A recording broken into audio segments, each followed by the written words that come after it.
Hello and welcome to this webinar. I'm Mary Kaldor and I'm Professor Emeritus of Global Governance here at the London School of Economics. And perhaps more relevant for today, I've known Amartya Sen since I was 10. Actually, this session is about Amartya's new book, and I don't think he needs any introduction at all, because I'm sure everybody knows who he is, but just in case, he is the Thomas W. Lamont Professor of Economics and Philosophy at Harvard. He's Nobel Prize winner for his work on social choice theory. He was a professor here at LSE from 1971 to 77, and now is an honorary fellow, I think.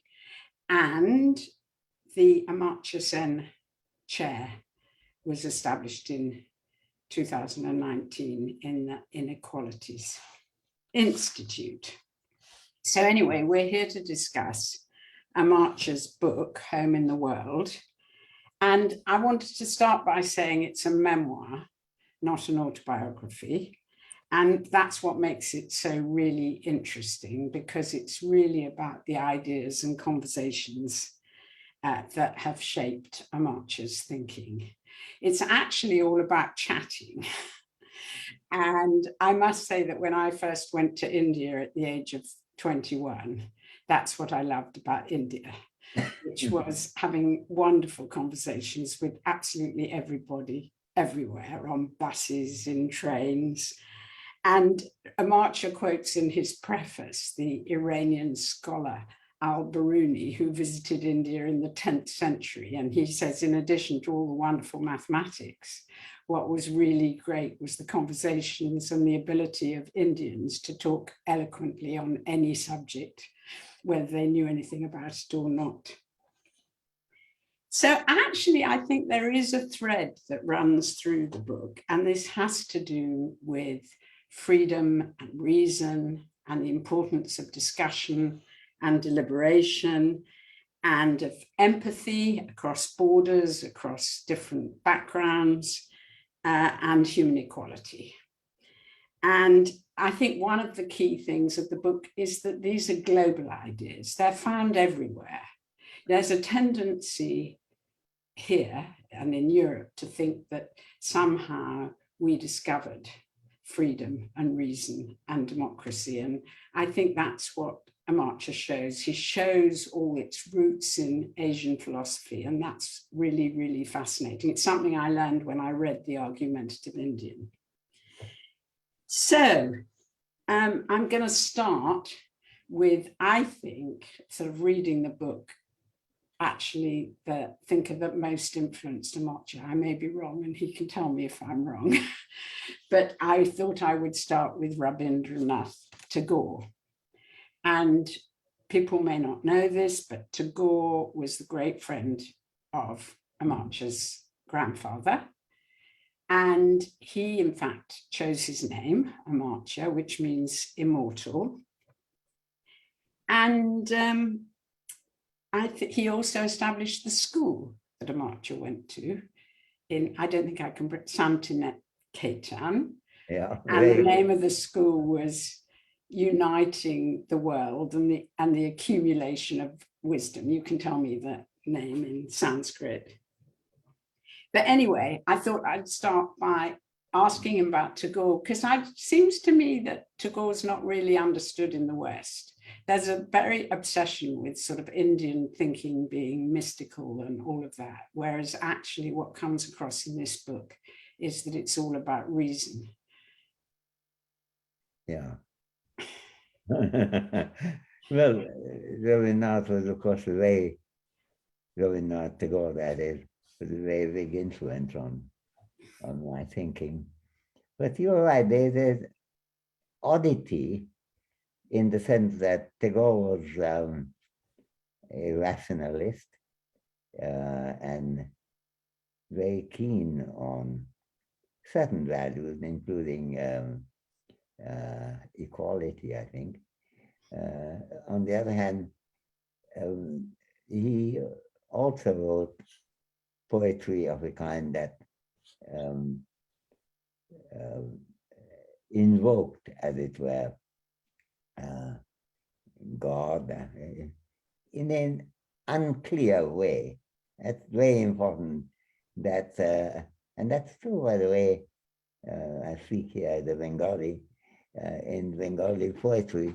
That quite often the love of human beings, other human beings, and the love of God come almost together. You don't even know what you're talking about. And that ambiguity is present in Tagore also. And the rationalist aspect is much easier to accommodate in your relationship with other human beings and your fondness for it, your protectiveness towards them, and so on. And yet there is also a belief that that Tagore clearly had, namely existence of a God. Now, what happened is when Tagore arrived in Europe as a literary presence, Europe was quite concerned about the war that beginning. This was 1912, 1913, and so on. So the First World War about to burst open, and Tagore seemed like a great spokesman for amity between people. And of course, as Mary also mentioned, that there is a aspect which is that of unity, certainly.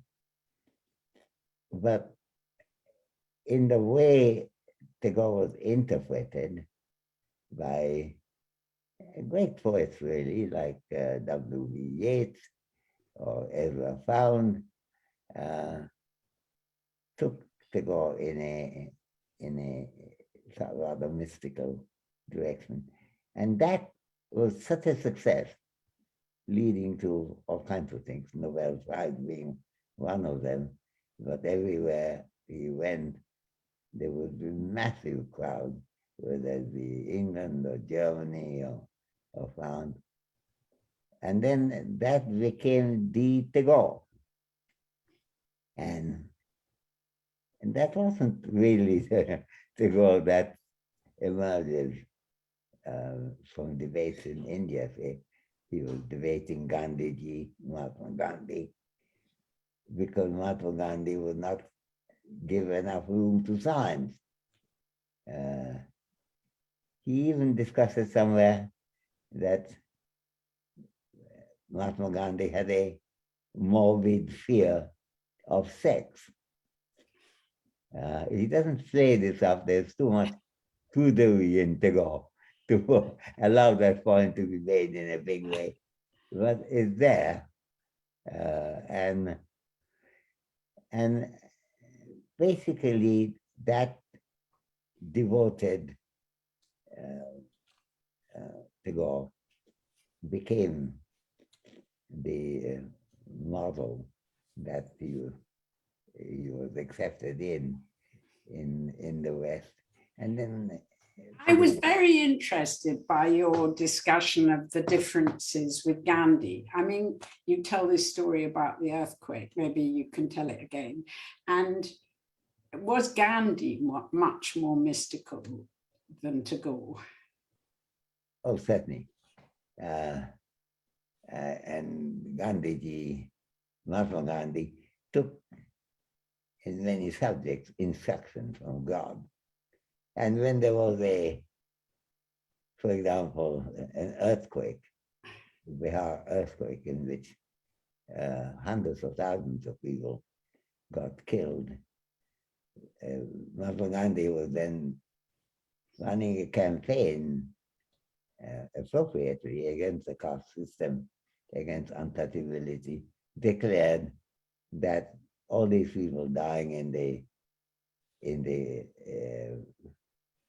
earthquake was God's punishment for our bad practice, namely the practice of caste system and the acceptance of untouchability. Now, Tagore was, of course, furious and tried to explain how earthquakes happen and so on. So, in the acceptance of science, there was a really major difference. I mean, I was going to Tagore's school, a school established by Tagore, and for a long time guided by Tagore. The science laboratories and reading of science classics was absolutely central to what we were learning, which wasn't quite true in the case of Mahatma Gandhi. But there was, I thought, and I don't know, I'm going beyond the remit that Mary has given me, but I thought initially that Tagore was clearly right to take science to be important, and Mahatma Gandhi was clearly wrong in that. But there was something else that was clear to me only later, became slowly clear, that Mahatma Gandhi, by identifying himself with the kind of common people's mistaken assumptions, was also trying to establish a kind of link with others, which great thinkers like, say, Ludwig Wittgenstein, the great philosopher, also had, who felt that in some ways that unity is quite an important thing to have, which Gandhiji did more to cultivate than Tagore did. So you can argue from different perspectives. But one result was that by the time Yeats and founders had their teeth into Tagore, if I may use such an expression, he was very much a religious product of a kind he never was.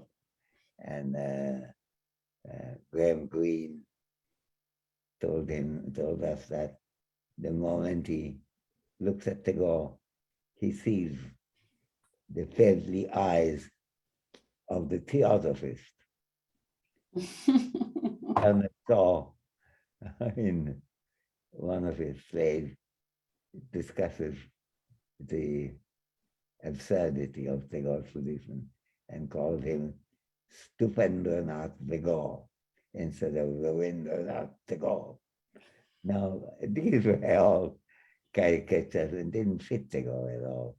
But there was no one to take up the cudgels, because those who admired him for these reasons, and those who didn't like him were, as it were, part of Graham Greene's caricature of Tagore. So he got completely distorted in a world, even when he would be making very strongly rationalist criticism of Japan being a great civilization and yet destroying itself and other countries through its belligerence, through its nationalism. People won't see it as a point of real importance. I mean, some people did, like Edward Thompson and so on, wrote about them, but many others didn't see anything at all in that. I mean, what is fascinating in the book is what you write about agnosticism in Hinduism and how far back that agnosticism goes. There's a wonderful quote from the Vedas about how he may not even know who created the universe. Yes, it's from Rig Veda. You see, this is an interesting feature of the Indian classics. Veda is about 1500 BC. And now that there is an enormous amount of Hindu revivalism, there are all kinds of great things attributed to Veda, including sophisticated contemporary math, which is, of course, absolute nonsense. Indian mathematics became enormously good, but the inspiration for that had really come from Greece and Babylon, and it's through that influence that Indian mathematics, much later than the Vedas, started having a life of its own, and then, of course, became a kind of world leader in trigonometry and in all kinds of other subjects. But in the Vedas, there were speculations. One of them was, is there a God? If he did, was there a guy who did it all? If he did it all, does he remember it? And so on. So, and that question goes through again and again in the early writings, in the Hindu classics. And Tagore was an expert on that. He didn't think, he didn't believe, for example, in the Vedic mathematics, on which now, by the way, in India, you can get a PhD because the government had constructed educational development in India. But Rabindranath thought that was important, and yet its limitations were also equally important. That balance, which was strong in Tagore, and I don't think was quite that strong in Mahatma Gandhi. We can argue on that. That became a major factor in Tagore's way of approaching not just godly subjects, but also society and the human relationships. And there was some profundity in it. And I remember in my school, I was pleased that I was allowed to think the way I would like to on my own, with or without agreeing with Tagore. And that was really something quite extraordinary for me. Oh gosh, there's so much we could talk about this, but I feel we're already 20 minutes in and we should switch. We should jump across the bits about you wanting to be a Buddhist and your grandfather following the steps of Kabir, which was another bit I really loved, who was a 15th century poet who tried to combine Hinduism and Islam. And I'm going to jump over all of that. And then there are lots of, this is just for the audience's sake, wonderfully lyrical bits about Burma when you were very little. Your earliest memories were of Burma, and about Bengal and its rivers. Anyway, we could go on, but I'm going to do a complete jump because there's so much in the book, and the audience can read the book, to Cambridge. After having gone to this wonderful school, and then you went to Calcutta for your undergraduate degree, you finally got a scholarship to Trinity. And again, there's lots you could say about Cambridge and economics, but I think the other really important person in your life was Piero Sraffa, and I couldn't resist. I knew Piero Sraffa very well because he was my father's best friend. And he was probably the most charming person I think I've ever met in my life. And I couldn't resist bringing up a picture of him so everyone can see how incredibly charming he looks. Yeah. I actually want to unshare. I don't want to, I'll stop sharing. It was just to give people a look of Sraffa. But anyway, the two big influences at Cambridge, at least that's my impression from reading the book, were Piero Sraffa and Maurice Dobbs. And I thought I'd start with Sraffa because Sraffa was an extraordinary person. Not only did he influence you, but he influenced the three great 20th century intellectuals, Keynes, Wittgenstein, and Gramsci, which is quite extraordinary. And thinking about this, I mean, it's really interesting because actually he doesn't seem to have disagreed with Keynes, but he had real disagreements with both Wittgenstein and Gramsci, which really changed the way they thought. And actually, I think contributed to this overall worldview that comes through in your book. But maybe you could talk a little bit about that. Yeah, it's very interesting because that is a very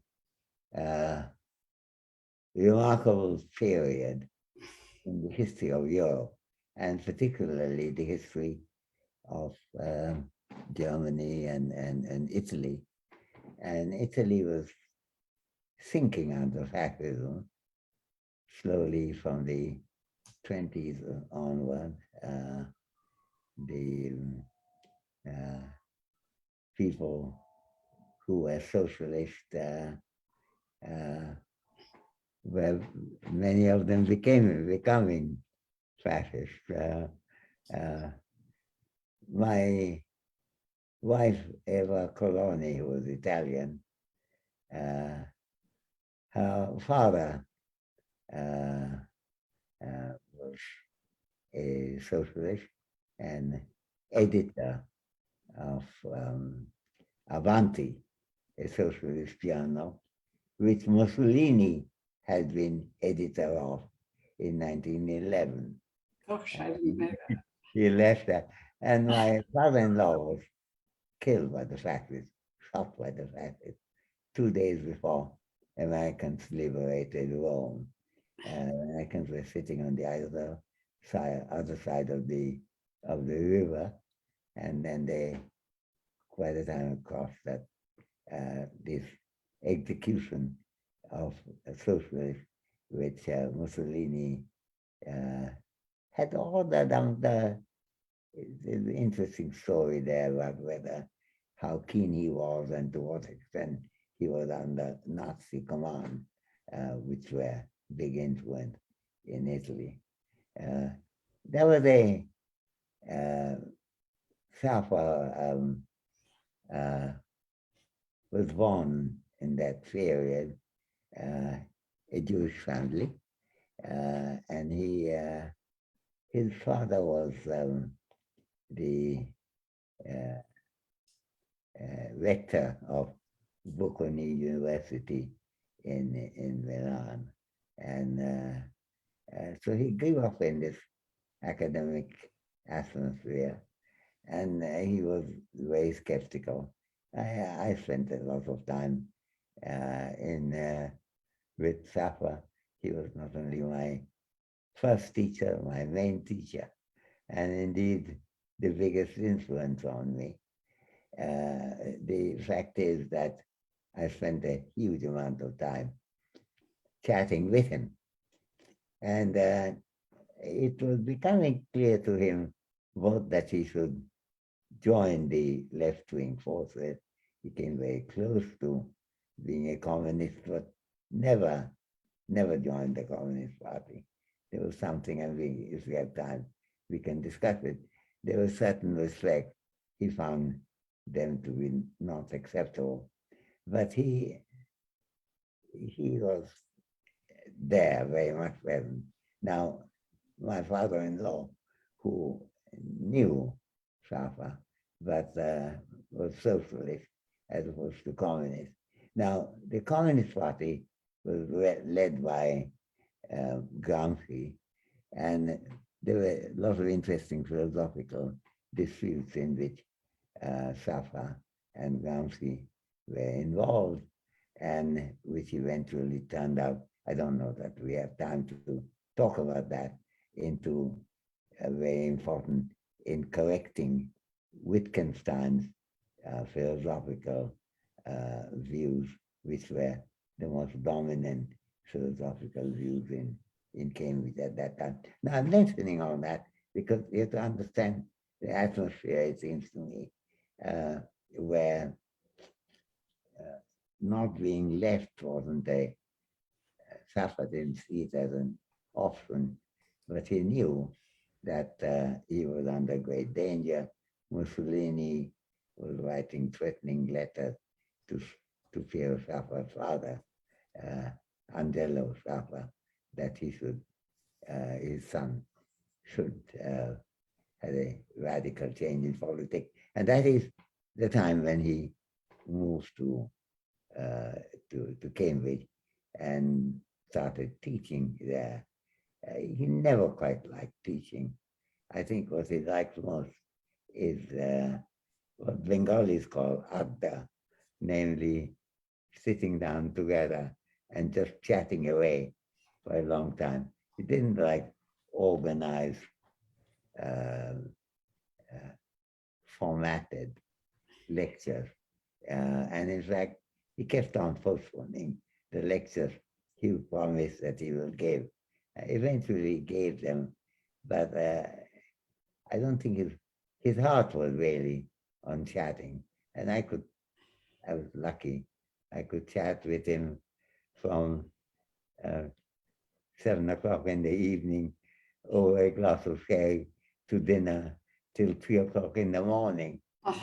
And of course learned a huge amount from his critical way of looking at everything. And Italy was very odd in that respect because one of the weapons they took against fascism was ridicule. And I remember the other interesting story I heard from my father-in-law that there's a fascist recruiter who goes into the village and explains people why they should give up being socialist or communist and should join the fascist party. And the person who was being told that, a simple peasant, says, look, I'm a very simple peasant. My father was a socialist. My grandfather was a socialist. I cannot be anything other than a socialist. I have to be a socialist. And I can't argue on that. And the fascist recruiter said, what a silly point to make, because why should you be dominated only by your ancestors? If, for example, your father had been a murderer and your grandfather would have been a murderer, what would you have done then? So the simple peasant said, oh, in that case, of course, I will join the fascist party. and so that was a statement. It's a critique. It's also a ridicule. And I think that's a very important aspect of Italian resistance, which people often overlook. And for me, it was very interesting because of my relation, who were all in the left and in the resistance, some of whom got killed. Piero Saffa didn't get killed since he was in England, but he carried with it that degree of skepticism which showed everywhere in economics, in his philosophy, in his ability to enter and resist political influences. I found it very striking. But he did disagree with Gramsci on the importance of liberty, personal liberty. Well, yeah, this is you and I agree on that, but there are a lot of people who don't. Namely, he was strongly influenced by Gramsci, and he was really a Gramsci follower, even when after he left and Gramsci stayed on. But as a communist leader, he was, of course, arrested and put in prison. And Safa was worried about Gramsci's ability to read books, so he opened an account in the most famous bookshop, I think, in Italy and in Milan, certainly, where Gramsci could order any book, and the costs were met by Safa. So he was, in that way, trying to do what he could for Gramsci. He remained a great follower. However, there are a couple of respects in which he disagreed, and I think Mary is absolutely right. And I talk a little about that in my book, is that one of them was how he viewed liberty. Liberty had been a difficult subject for many communists, and indeed, if there was any fear of something like Stalinism coming, liberty has something to do centrally with that. Now,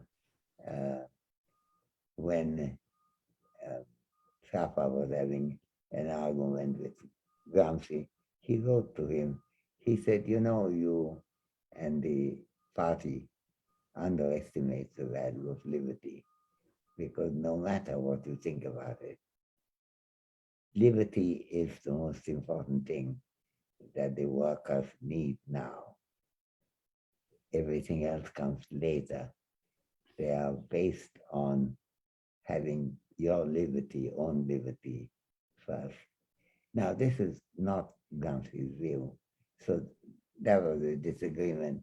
There was another disagreement in the sense that Gramsci, like left in many parts of the world, including the left in India, where I come from, was very unwilling to join hands with other parties. And that was true of the Italian Communist Party also.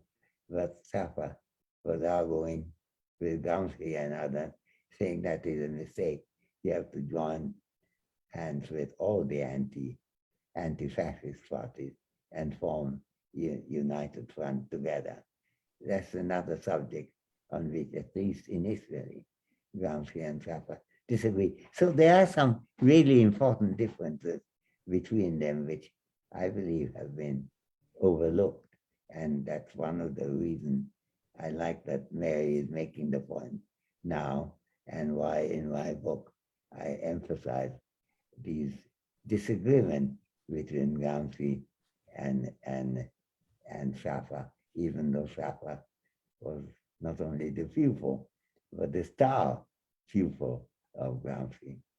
Yeah, absolutely. And gosh, I'd love to go on about Srafa and how the Gramscian view of communication influenced Wittgenstein. And also, I was really interested in what you were saying. He introduced you to Keynes's essays on persuasion. But actually, having said all that, I think we ought to say something about Maurice Dobbs, because you had read Boris Dobbs in your college in Calcutta, and it was one of the reasons you wanted to go to Cambridge. And so what was it that was so important for you about Maurice Dobbs' work? Yes, well, Maurice Dobbs was a big figure in my intellectual horizon when I was a first-year undergraduate, first and second-year undergraduate. After that, I went off to Cambridge,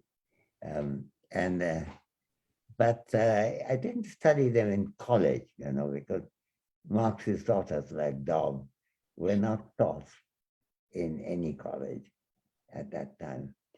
I read it as buying the book and reading it, and mostly in my case, not even affording to be able to buy the book, but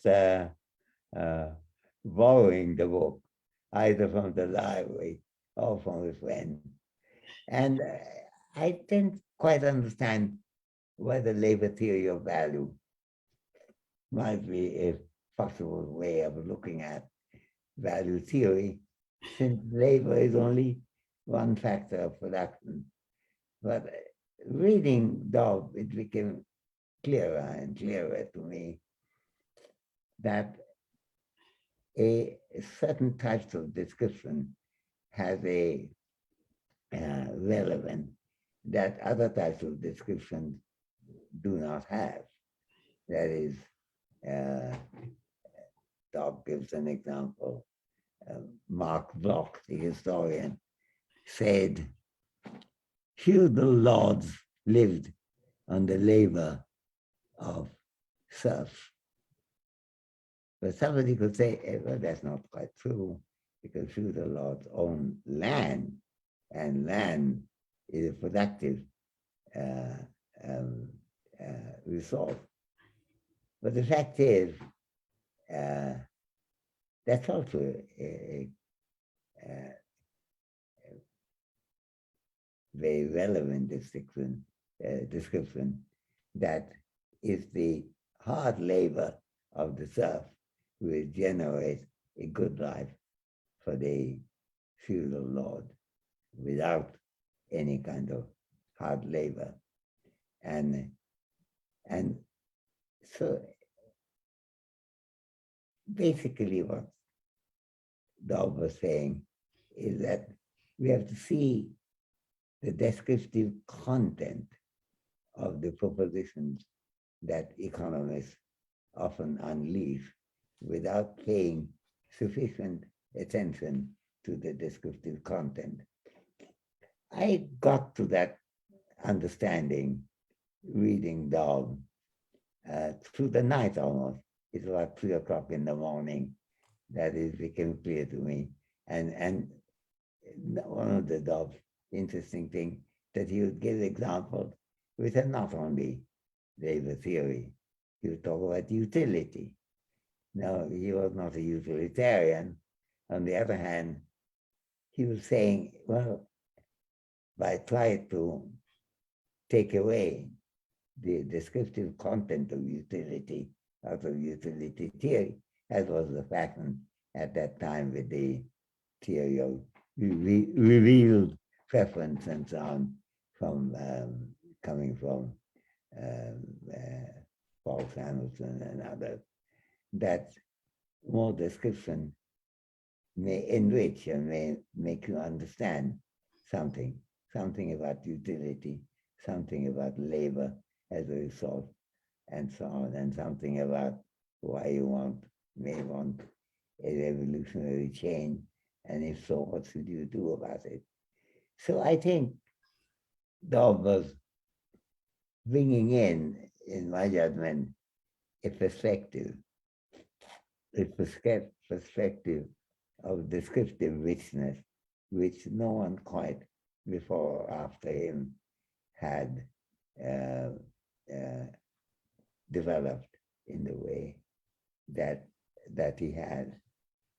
Gosh, that's so interesting.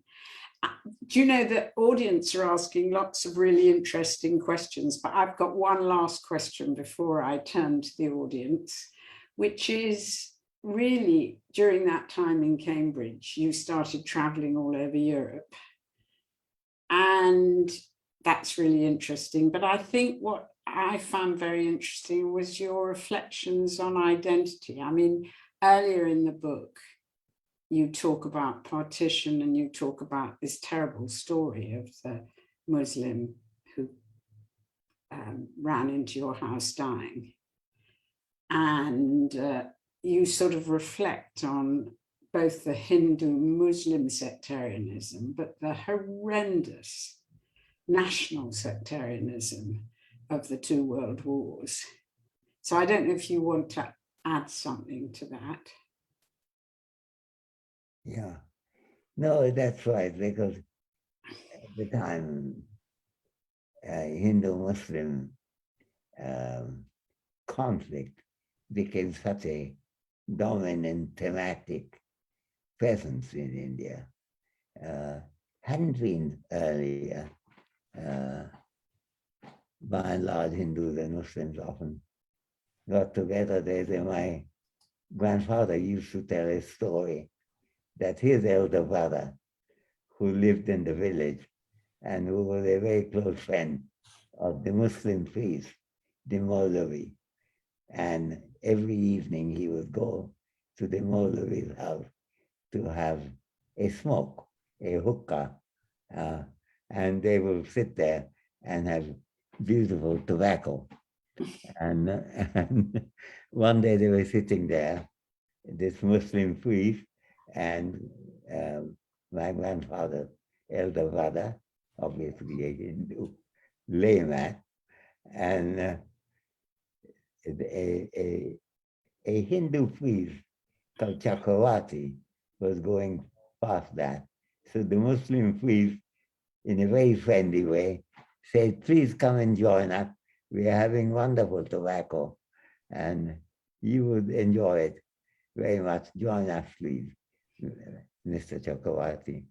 And Chakravarti said, "Look, I am a Hindu priest of the highest Brahmin family, and you cannot compare you, a Muslim priest, with us. We are totally different ancestry, totally different civilization." To which the Maulavi Muslim priest said, "When you think about it, what is the difference between us? You, a Hindu priest, live by exploiting the ignorance of ignorant Hindus. And I, a Muslim priest, live by exploiting the ignorance of ignorant Muslims. They're exactly in the same business. There's no difference between us." Now, that kind of story would be hard to tell later, but at the time, before the riots all began, they were very easy stories to tell. Things changed suddenly, and the riots came about 10 years before partition, and then within about 3 or 4 years after partition, the story has changed. People were talking about the side of being a Bengali. Bangladesh became a separate country, not on grounds of religion, but on grounds of literature, of language. And so that was very big. But you're also right that once when I'm in Europe, I was absolutely fascinated by my wanting to travel. It began with Italy and then France and Germany and Norway, Denmark, Sweden, and so forth. And I was really enjoying that and learning something about the world, something a little like what this Muslim priest Maulavi said, that we may look very different, but we are in actually the same business, as you put it. In my case, it wasn't business, but we're in the same pursuit of life. That became slowly clear to me. Gosh, and that explains, well, that's going to be your next book, the why European integration and European unification was so important, is so important. Yeah. Yeah. Shall I ask some of the audience's questions? Why don't you do that? Yeah, yeah. So I'm not really taking it in any particular order, but there's a question from who sounds Bengali, Sumkanta Banerjee. Where do you think the secular agenda is heading in India? I think the secular agenda is heading exactly where we decide to take it.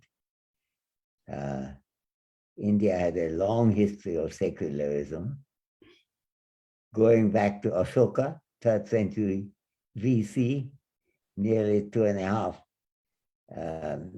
millennia, 2,500 years ago. Its Indian constitution was strongly influenced by Akbar's legality, whereby he mentions it's the job of the state to protect anyone of any religion and make sure that nothing is forcibly done to him. That is Akbar. Akbar was saying these things when executions were being carried out in Europe, like in Campo de Fiori in Rome. There were burning of people, but this is the time when Akbar is wanting the state to protect people of all religion. And that secularism has an ancestry in India, which we mustn't forget. So I was very pleased when recently in the election in West Bengal, the secular forces stood against the attempt at sectarian Hinduism and defeated it resoundingly, enormously, powerfully. So I think where it's heading depends on where we want to take it, and we can take it where it was, namely a powerful intellectual force.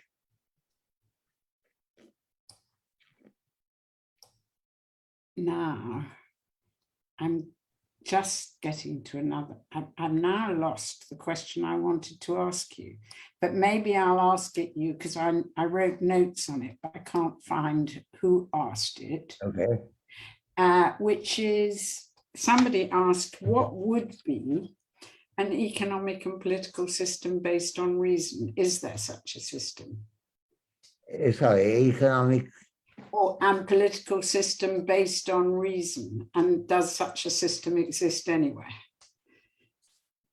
You see, I think ultimately, whatever we claim to defend is connected with reason.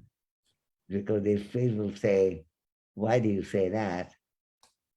We have to give an answer, and the answer is something like a reason.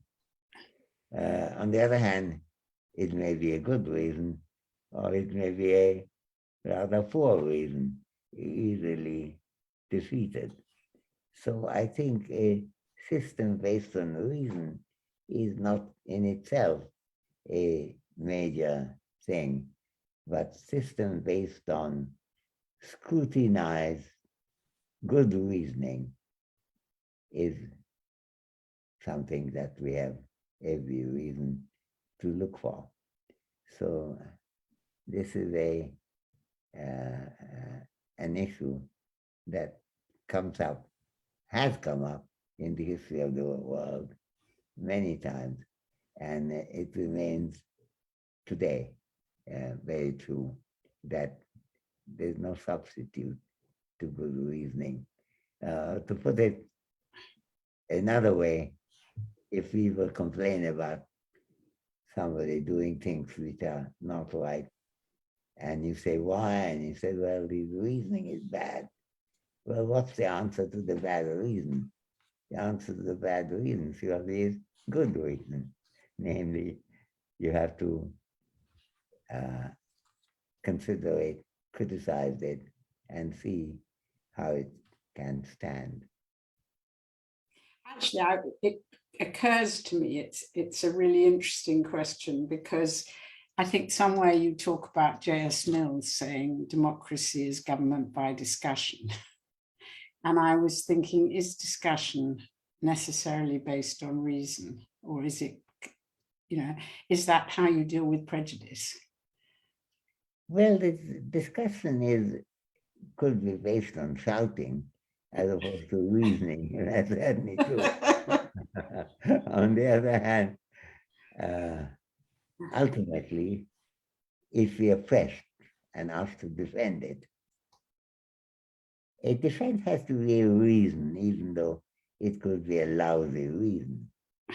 And then we have very good ground, very good reason to select, to reject that kind of reasoning. So ultimately, reasoning has no substitute, because we have to think about one way of reasoning as opposed to another and see which we can defend and how. And I think that seems like too simple a point, but it's a point that is also extremely powerful. And yeah, so I'm going to switch to another question. I'm only going to ask 2 more questions with apologies, because there have been some wonderful questions. This is from Hafsa Ahmed, who is a LSE master's student in social policy from Lahore. And she's from Lahore. Lahore, yeah. And she is asking about Tagore's novel, The Home and the World. And did you get your title from that? And are there themes that you identify within the novel? Yes, I did get my title from that. And Home in the World, it's a theme for a Lahorean. It can come very easily. I've spent some wonderful time in Lahore. It's one of the most beautiful cities in the world, with mosques and palaces and others, and the greatest garden in the world, the Shalimar Garden. And yes, indeed, and that could as easily make you feel homely. And yet we know at this time, because of the way the world is, not just Lahore, every place in the world, that it could be very far from your home, because there could be, like the governor of Punjab being killed by a militant, and that's not home. And yet it's as homely a place as it can be. I went to Lahore when I was going back from England to India, and I thought traveling in Pakistan may become very difficult given the politics. And so I suddenly decided that that's the way I returned to India. So I returned London, Lahore, Karachi, and then Delhi. That's the way I returned. And Lahore was a beautiful presence, and for reasons that does relate to the theme of Home in the World in Tagore. And so now I'm finally coming to the last question, which is from Boris Ivanov, who's doing a PhD at the University of Heidelberg. And Heidelberg in Germany. Heidelberg, yeah. It doesn't sound like a German name. It sounds more Russian to me, but anyway. He says, "Dear Mr. Sen, you mentioned how to unify with common people or getting people involved. I believe this is a question of utmost importance for researchers today, just as much as in the past. Do you have any advice for young researchers how to reach out and bridge the gap between academia and society? Well, that's a really exciting question. Well, like the earlier questions too, it's very exciting. But this is Heidelberg being a place of academic establishment could be seen as providing the most important ammunition for being together, namely reasoning in which people can jointly participate. I mentioned earlier my my late wife, who herself died of cancer, but whose father had died of fascist brutality. But the parents had met in Heidelberg. They were both students. One came from Berlin, another came from Rome. And they got together and produced this wonderful family.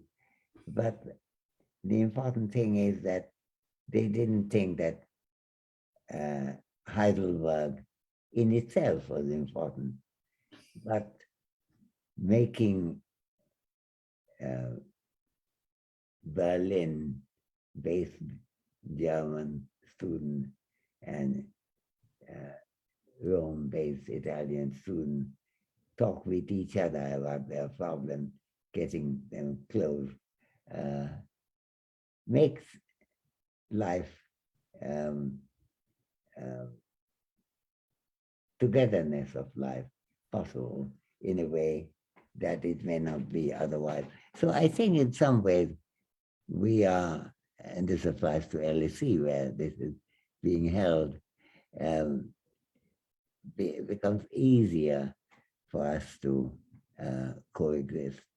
But in principle, the same argument applies to anywhere, to any city, to London, to New York, to Sao Paulo, and Mexico City, where people could try to understand each other's point of view. So I think the question that the gentleman from Heidelberg is asking is a very appropriate one, namely how to proceed. Well, you proceed by sharing reasoning about diverse answers to the same question.